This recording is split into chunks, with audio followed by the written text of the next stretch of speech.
Lok Sabha MP Dr. Bimol Akoijam has raised concerns in the Lok Sabha over the continued extension of the suspension of operations through agreement with Kuki armed groups without public disclosure of its terms and compliance status.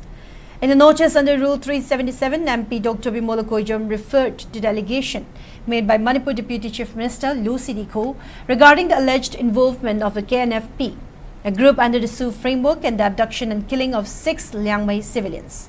The MP also expressed concern over reports of extortion along national highways allegedly involving armed groups under the Sioux agreement or engaged in talks with the government.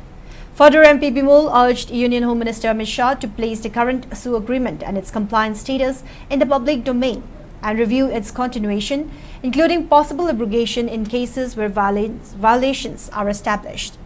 He further called for measures to ensure that national highways remain free from extortion, intimidation and obstruction.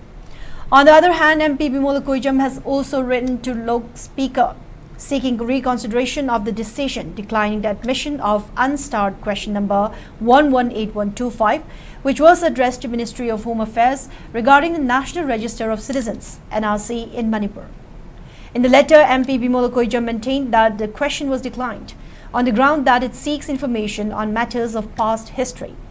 The MP clarified that the question seeks factual information regarding the present status of NRC records of Manipur, and the NRC in Manipur is not a closed historical issue, but an ongoing matter of public policy. Further, MP Bimol urged speakers of Lok Sabha to reconsider this decision and to admit the question on NRC concerning Manipur.